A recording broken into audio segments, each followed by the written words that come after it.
What's up, Green Star Gamers? So, Taylor the Creator, or Taylor Swift, people think she's okay, she's famous. I don't really know much about her. So, today we're going to listen to her album, Evermore. Track by track, do our reaction to each one, and just do a review of the album. Let's start digging into it, I guess.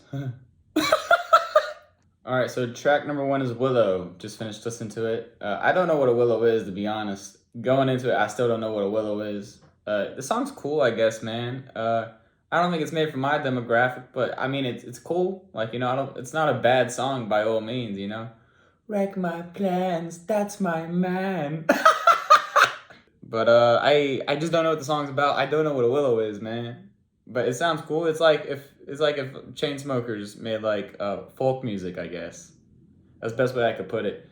If I had to rate the track out of 1 out of 10, 6? I don't know. All right, track number 2, Champagne Problems. I like this one a little bit more than the first track because I don't know what a willow is. Champagne Problems, I know what that means. My champagne problems. No, but I like how this one has a bit more of a darker tone going into it. I don't like how it picks up later on in the track. She drops the F word. I didn't expect that. I thought she was clean and whatever. But I do like the part where she's she made a joke oh, this is a madhouse, and she's oh, well, it was made for me, whatever. But this track is I like it a bit more than Willow for sure. And if it stayed dark like it did in the intro for the entire song, I think I'd like it way better, but I just didn't like how it picked up towards the end, Champagne problems. If I had to rate it 1 out of 10, this is, if it stayed consistent with the beginning, I'd give it an 8, but I'm going to go with a 7. Because this one, it doesn't seem like it's trying to please people as much as the first one did. All right, track number 3, Gold Rush. If you can't tell, I liked this one way better going into it, man. Just the production going into it, the whole vibe of it. Even that hook, man. Go Rush, go Rush. That's solid as fuck, man. I was feeling that. But again, with the first 2 tracks, I just don't like the way it progressed, man. I think the lyrics of this are really fucking cool, though. What the fuck was she saying? What must it be like to grow up that beautiful with your hair falling into place like dominoes? That shit is sick. And then I like how when I was doing it the second time, it falls back into the intro it came in with. That was fucking sick song production, dude. Overall, this song's way more solid than the first 2. But again, the progression, I'm not into it. But dude, it came in super fucking strong, though. I was feeling that, dude. But again, the energy just wasn't kept up, I guess. I don't know. She said shit again, so I guess she swears in multiple songs. Fucking potty mouth Taylor Swift. What else do I gotta say about it? I guess that's it, man. I think this track's way more solid, it's way more cool. If I had to rate it 1 out of 10, it'd be an 8. So far, this one's the favorite. Track number 4, Tis the Damn Season. This one's another cool one, man. I think this one has a lot of depth and emotion to it. I was really fucking with this. I wasn't really feeling some of that song progression, I like the way the hook comes in, but I don't like the way it goes back into the verses, There's one part towards the end before it plays the hook again where it sounds like Taylor Swift rips a fat ass fart before going back into it. There's "Tis the Damn Season." We can call it even. You can call me babe for the weekend. That was cringe. Get rid of that. We could call it even. You could call me babe for the weekend. But yeah, I like the writing for this, where it's oh, my fake friends write books about me, whatever, and fucking, dude, I don't know what she's talking about, but the shit's cool, man. I could feel that, But again, I don't think this is one I'd go to listen to. I like Gold Rush better still, but I think it holds up with the other 3 it still holds up. If I'd rate this 1 out of 10, it'd be a 7. All right, track number 4, Tolerate It. So this song so far, my favorite song progression so far with chords and everything, the way it builds up. But the writing for this song I find just kind of mid. What is it? I know my love should be celebrated, but you tolerate it. That line's really cool, but the whole song's just kind of riding on that. Overall, I'm sure if you're a Swift, I'm sorry, I'm not feeling this song like that. Even though and that sucks because I think this song has, in my opinion, the best production, everything put together. But I just wasn't feeling it. I understand what the song means, and I feel that, you know? But it's like, I don't know, man. For what the song's about, I don't know. Maybe I'd have to like listen to it again because I know Swifties probably feel this one a lot, man. Like listen to this, like, not that like if you're a Swiftie, like you'd have to like understand it or feel it, but it's like I understand the feeling that it's going for. I just don't know if the track conveys the way I would feel, you know, or the way I felt going through that or whatever, you know, dude. So it's like maybe I'd have to listen to it again and think about that because now that I've listened to it and I like know what it is, so I give it another re-listen. And I don't know who the song's about because I'm sure as a Swiftie you know like who the song's about and you dig into like the lore like that. But you know you probably but you don't listen to it and think about Taylor Swift's life. You listen to it and you think about your own shit, you know. But I don't want to underrate this song because it has had my favorite build up towards chords and everything. It's good, really good production on this one. I just wasn't feeling the writing like that. But I feel like I got to give it like another listen in the whip alone when I'm ready to cry or some shit. I don't know. But this one I'd give, it's going to be another 7 out of 10, man. But I do think re-listens are like vital to this one for sure. Okay. What track number is this? Track number 6. Okay, No Body, No Crime featuring Haim. I don't know who that is. I don't even know if I heard them on the track. But I guess it's like Taylor Swift kind of being like Eminem, I guess, because her friend Estee, her friend Estee has like a husband that's like cheating on her. And she's like, oh, Taylor, you know, that's not my markle in his mouth. Or mackerel? No, it's mackerel's a fish. That's not my markle. I don't know what a markle is either. I guess it's like the same thing as a willow. It's like, that's not my willow in her mouth. And that's not my something in her joint account or whatever. And you know, Taylor Swift, I guess, got her boating license at 15, and she cleaned a lot of houses in the past. So when they fucking killed her fucking husband, you know, they could have just talked it out or like, oh, I think he's wrong, but I just can't prove it. Well, why don't you try to prove it? You're just gonna murder him? You know, that's a little out there, man. Again, that's just a little crazy. I mean, I thought it was a really cool song, storytelling wise. Nobody, no crime. I didn't expect something like that out of Taylor Swift. I ain't finna lie, but I like that. I just think it's goofy for like what the actual sound is and like what the story's cool. I didn't expect that because it's very aggressive and kind of dark, but the song is kind of like light. I thought the hook sucked first off. Because going into it, I'm like, okay, the verse is kind of cool. Give me some real country vibes. And then it's like, I can't prove it. I forgot how it fucking went, to be honest. But I thought, okay, that one was really cool otherwise, though. Because, yeah, artistically, that was dope. It's not something I would bump in the whip, though, or something like that. You know what? I'm going to give that one an 8 out of 10. I didn't like it as much as Gold Rush. But just as a song, that one was really fucking cool, dude. So I took a slight break from listening to get feedback from my sister to see what she thought about, you know, my review, like my reaction to it. And apparently I'm not listening to the album right, so she's thinking, oh, you know, you gotta listen to it with me there to give you context of each track. I'll give you the highlights of how the fucking conversation went. First off, I figured out a willow is a tree, and it's the name of Wolf Smith's daughter, but honestly, it doesn't change my opinion of the song. I'm not going to go back and listen to it now with my newfound information. My take on Tolerate It was a hot take, apparently. And honestly, I could feel that, like, you know, going into it when I was doing the review, I felt like I was going to rate it lower, but when I started talking about it, it really kind of struck a chord with me as I was, you know, talking about what the track meant in this and that. And it's like, okay, so I upped my review a little bit, but I mean, but like I said, I'm sure it's better with each listen, but this is just, you know, first listen reaction, you know? But then I figured out I'm doing okay, because we started talking about No Body, No Crime, and she thought Estee was the one that got murdered. She misinterpreted the entire story. It was fucking, I had to tell her, Taylor Swift said thank God that she had a boating license so she could go dump the body. Which, by the way, you know, if you're worrying about the boating license, I think that's not your biggest concern. You're literally dumping a body. You know, you're committing a way bigger crime. But I digress. Track number 7 is Happiness. I'm going to kind of walk on eggshells around this one because I feel like this is going to be like a Swiftie favorite just by listening to it and seeing what the lyrics were. I think the production is beautiful, and I like the melody for like the actual like chorus and the verses.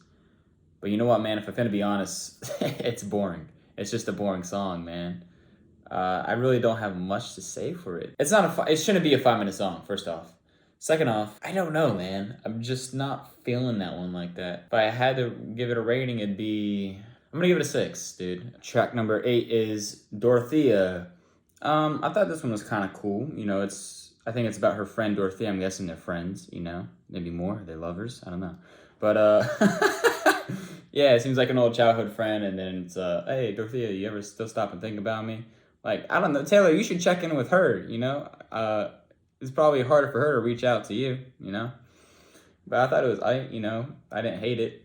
It's not the song I'd go back to. But I could see that, like, if I'm watching a cartoon and they use that song for, like, an emotional moment, I'd be into it. Like, damn, that shit hit. But it's nothing crazy, though. I do like it better than Willow and whatever the fuck the last song was called, Happiness. So, you know, I'll give it a 7. The question pounds my head. What the fuck? Alright, track number 9 is Centerfold. I just don't think I'm getting this, man, to be honest. I thought the feature was cool. It caught me off guard at first. I feel like I could do that guy's voice. What are the lyrics again? The question pounds my head. What's a lifetime of achievement? I don't know who the National is. I don't know what this song is about, dude. It's hype. I thought it was a good switch up to actually have some different vocals besides Taylor. The TBH production's hype. The production's kind of the same the entire album. If we're gonna be honest. But it's good. Yeah, it has a certain aesthetic, certain style to it. But yeah, I just don't know what the song's about. It sounds like about making someone your focus or whatnot, and she wasn't prioritizing someone, it seems like. I don't know. But dude, I thought I was getting this. Like with the first few tracks, I'm like, all right, I'm killing this. And now these past 3 tracks, I don't know, dude. I don't know. I didn't hate it. I give it like a 7, I guess. A lot of 7s. They're like 6, 7s, or 8s. 6 foot, 7 foot, 8 foot. Up. Track number 10 is Ivy. So here's my interpretation of it. So Taylor's got a man, right? Okay, sure. But there's also like this dead dude. I guess he's like a zombie or something. And Taylor's like, she's into him, and like they're into each other, like, you know, where the spirit meets the bones, whatever. But he's kind of like, he's not like a normal zombie, I guess. He's like a Freddy Krueger type, like, you know, he could go to like dreamlands or whatever. And, you know, he keeps playing the seeds in Taylor's dreamland, like, you belong with me. It's a Taylor Swift reference. But, you know, Taylor is seeing this Freddy Krueger zombie guy to the side, and, like, he's, like, leaving his plasma. Like, is that what it's called? Plasma? Like, he's leaving his plasma all over. Like, she's covered in him, is what she keeps saying. I think it's cool. I didn't expect a zombie sex song or a zombie sex love song in a Taylor Swift album. So yeah, Ivy I think is a dope one. I'd give it like, yeah, it's 7.5. I think a zombie sex love one is one of the better ones for sure. Like, it's different. I didn't know Taylor Swift fucks with the afterlife like that. Shout out T-Dog. Track number 11, Cowboy Like Me. Obviously, you know, this is kind of like a white girl anthem for sure. You know, it has that country style to it. Like, I can't imagine a Latino listening to this, you know, like, oh, hey, Papa, Cowboy Like Me, that's my chant. It sounded like there was a feature on it, even though there's no one credited. I could have swore I heard male vocals. It's cool, I guess. And Taylor, you know, she says, I'm never gonna love again. Like, oh yeah, really, Taylor? That's what you say every fucking song, and then you're always talking about this lover, that lover, you know? And I know you're fucking dating, what's his face right now, 1975, Matt Healy, you know? Who you playing? Who you fooling? And again, Taylor Swift goes back to this necrophilia thing she's been talking about. Like, last song in Ivy, she was talking about getting with a zombie. And this one, she's talking about the skeletons that she keeps in her closet. I guess, you know, to get a good boning. Hey, you know, this skeleton could be Este's husband, you know? Like, she could have told Este, I dumped the body. But really, she humped the body, you know? She's keeping a good hold on it. But yeah, T-Dog has got a lot of kinks going on, I think, man. So I don't know.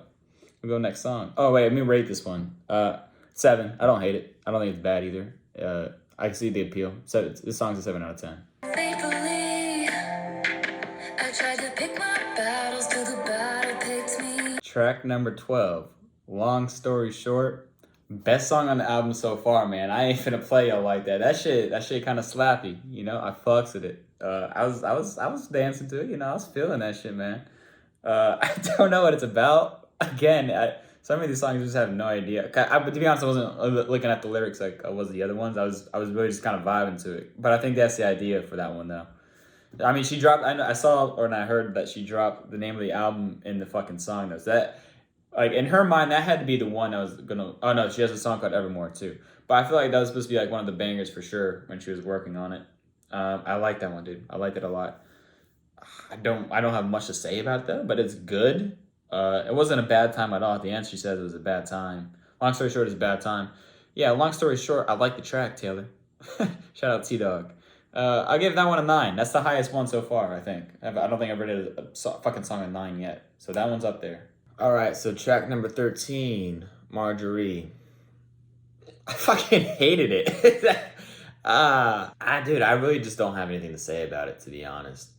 What died didn't stay dead. What died didn't stay dead. Maybe it should have stayed dead. I don't know. But listen, man, this one, I'm not even going to talk about it that much because I literally don't even know what to say about it. It's a fucking put me to sleep fucking lullaby song, bro. We're gonna give that one a 3. Maybe it's rough. I don't know. I didn't get it. I don't know. The song sucked, man. Whatever, What the fuck happens? Track number 14, Closure. I like this one. I think the production's really cool, man. The writing's nice on it. Yes, I got your letter. I'm fucking.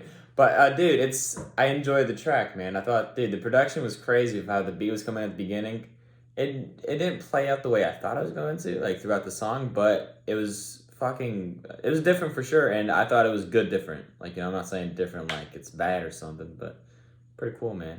I'm gonna give that one an 8 because it was just kind of short, and I really wanted something crazy with that fucking those drums I had for sure, Track number 15, Evermore featuring Bon Iver. This is basically the title track of the album. I think it's a pretty song, I thought the instrumental was great. Dun, dun, dun, dun, dun. Bum, bum, bum, bum, bum. Bon Iver's vocals sounded great on it, next to Taylor Swift's vocals. It's a pretty song, but Taylor, Adele, it sounds like she's trying to do like an Adele type thing, in my opinion. Like have you heard 21? Have you listened to 25? Have you listened to 30? They're pretty good projects. Those are good songs, And I feel like Adele just has that layer of depth to her. Like when you listen to like her music and like the writing of it, it's like it's good, And I feel like Taylor kind of has that, but not really. No, I mean I guess I'm talking about this song specifically because I figured I would get backlash for that. I don't know, but like she's like floor creaking under my footsteps, whatever, man. It's like I don't see the emotional connection. Like I guess you're being real, like storytelling wise or whatever you're talking about, but I don't know. It ain't slapping the feels like that. I give it a 7. Track number 16, the first bonus track we have, Right Where You Left Me. This one's pretty cool. I wasn't feeling it initially going into it, but as I kept on going, I thought the hook was cool. And when the bridge comes in the second time, I thought that shit was slappy for sure, I was fucking with it. Because at first it sounded like, the classic Taylor Swift country kind of like shit. Like, I was like, damn, do I really have to sit through this? But then as it progressed, I was like, all right, this isn't half bad. It's written very well too. I like the lyrics a lot. And melody's it's not like the best, but it sticks with you, You left me now. It's cool. It's very cool. Let's give that one an 8. Track 17, It's Time to Go, another bonus track. Also, what a thing to call your last song on the album. It's time to go, like you did all your songs. Like, well, time to go. See you guys on the next album. What the fuck, man? Also, this song just feels so forced. Or maybe I'm just had enough with the fucking Taylor Swift songs. Because this one, the lyrics, I guess it has meaning, but it's just kind of like, man, how many times are we gonna do this? I don't know. It's okay song. Like I don't hate it. But we're gonna give that one a 6. So I think overall, what I thought about the entire album, it's aight, man. It's kind of like what I expected out of a Taylor Swift album. Like, I didn't necessarily, I enjoyed it more than I thought I was going to. Like, I expected to hate it a little bit more, but it wasn't. It was okay. If I had to rate the album, I think if I fucking compile all the numbers, it's a 7. You know, and I feel like that's solid. Like, it's not hating. It's not kissing its ass. It's right where it has to be, a 7. Yeah, so that's my review of Evermore. Until next time, it's time to go.